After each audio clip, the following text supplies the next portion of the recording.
এলাকাবাসীর উদ্যোগে তাফসীরুল কোরআন মাহফিলের আজকের এই ওয়াজ মাহফিলের সম্মানিত সভাপতি উপস্থিত আছেন, যারা আজকে এই ওয়াজ মাহফিল আলোকিত করবেন, বরেণ্য ইসলামিক চিন্তাবিদ উপস্থিত আছেন, এলাকার মুরব্বী গণ্য ছোট ভাইরা, আসসালামু আলাইকুম। আজকে আমি খুব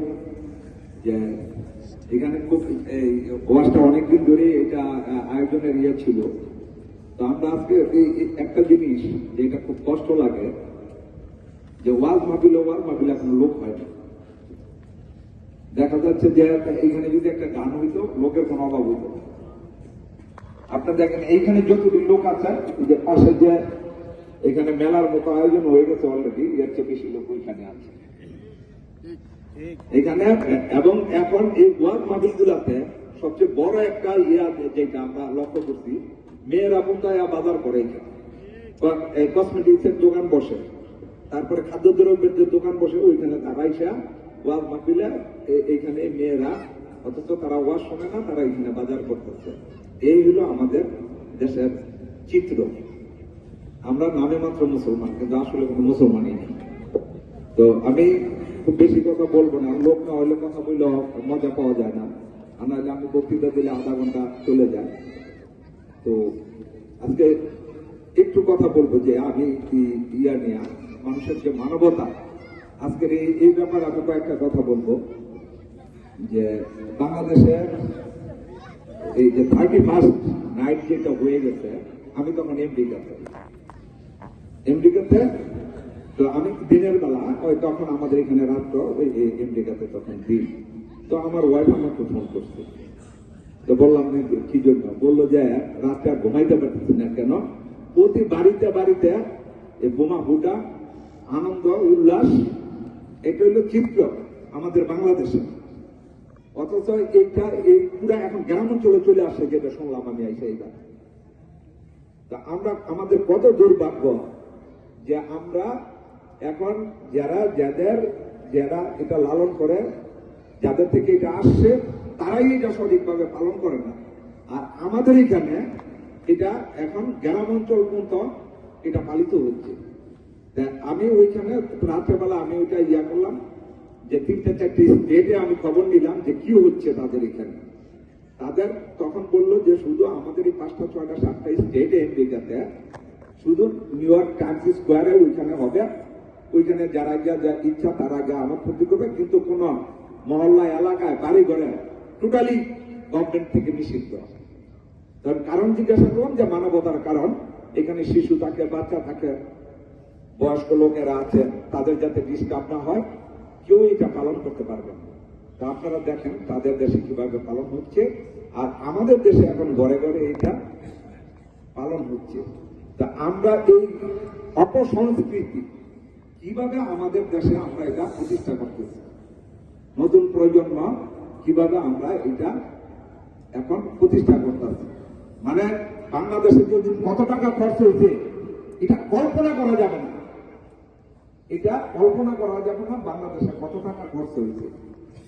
আর অথচ দেখেন আমাদের মানবতা দেখেন, অথচ আমরা যদি একটা গরিব রোগীর জন্য বা একটা মেয়ের বিয়ের জন্য যদি 500 টাকা কারোর কাছে চাওয়া হয়, দেয় না। অথচ ওই দিন কিন্তু অনেকেই 5-10,000, 20,000, 50,000, 1 লাখ টাকা খরচ করছে। আমাদের অবস্থাটা এখন কোথায় দাঁড়িয়েছে? আমরা ওই যে বললাম যে তুমি মাথা দেয়া ওই মসজিদে গিয়ে নামাজ পড়ি। আর নামাজ কেন পড়ি? আমরা নামাজটা কেন পড়ি? কেউ একে আমরা একবার চিন্তা করছি? নামাজের প্রথম 2টা শব্দ আছে যে এটা নামাজটা কেন পড়ি। নামাজটা হইল আল্লাহকে, আমি যে আল্লাহ বিশ্বাস করি, আল্লাহর প্রতি যে শ্রদ্ধা ভক্তি আছে সেটা প্রথমে অনুধাবন করা। আরেকটা শব্দ আছে যে নামাজ খারাপ অশ্লীল কাজ হইতে বিরত রাখো।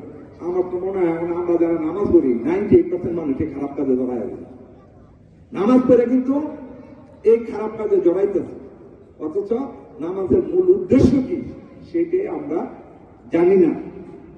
তো আমি আপনাদের কাছে একটা অনুরোধ করব যে আমাদের দেশে আমরা মুসলমানরা আমাদের দোয়া কেন আল্লাহর কাছে কবুল হয় না।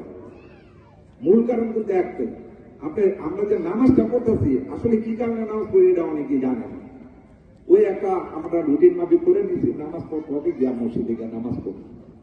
আনালে বাংলাদেশের মতন এখন ঘরে ঘরে মসজিদ পৃথিবীর কোন দেশে আমি দেখিনি। সৌদি আরবে হয়তো মসজিদ নেই, আমাদের বাংলাদেশে যে একটা গ্রামে এখন 4টা 5টা 6টা 7টা করে মসজিদ, কোন গ্রাম নেই যে 3টা 4টা মসজিদ নেই। অথচ আপনি নামাজ পড়তে গিয়ে দেখবেন ফজর নামাজে 2 জন লোক পাইবেন না, ওই এশার নামাজে 5 জন লোক পাওয়া যায় না, অথচ মসজিদের অভাব নেই। তো আমি একটা আপনাদেরকে অনুরোধ করবো, যারা নামাজ পড়েন নামাজের মতোই পড়েন। আজকে আমি নামাজ পড়লাম, আপনি নামাজ পড়লেন, নামাজ পড়ে যদি আবার আমি খারাপ কাজে জড়াই, আবার আমি মানুষের জমি দখল করি, আবার মানুষের থেকে পয়সা খাই, তাইলে বাচ্চারা যখন দেখবে যে আমি খারাপ কাজগুলি করতেছি, তাইলে ওই বাচ্চাটাও কিন্তু ওই সমাজটা কিন্তু ওইভাবে তৈরি হবে। নামাজও পড়তেছি, আবার খারাপ কাজও আমরা করতেছি। এই যে আমরা একটা ধারণ করতেছি, এখন নামাজ পড়ে আরো সমাজকে আমরা কলুষিত করতেছি।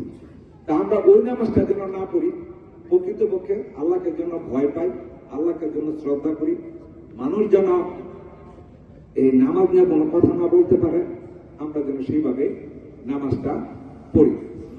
আমি আপনাদের কাছে এটা একটা অনুরোধ করব যে আপনারা ওইভাবে নামাজ পড়েন না। আর দ্বিতীয় যেটা হলো যে আজকে আমাদের দেশে মানবতা বলতে কোনো শ্রদ্ধা, ভক্তি বা সম্মান কোনো কিছুই আমাদের মাঝে নাই। এখন এই যে বাচ্চারা, ইয়াং বয়সের যারা যুবকরা, যারা তারুণ্য, যারা দেশকে আগায় নিবে, আজকে তারা কাউকে পরোয়া করেন। মুরব্বীদের যে শ্রদ্ধাটা করতো, আমরা যে সম্মানটা করতাম, আজকে কিন্তু সমাজে সেই সম্মানটা নাই।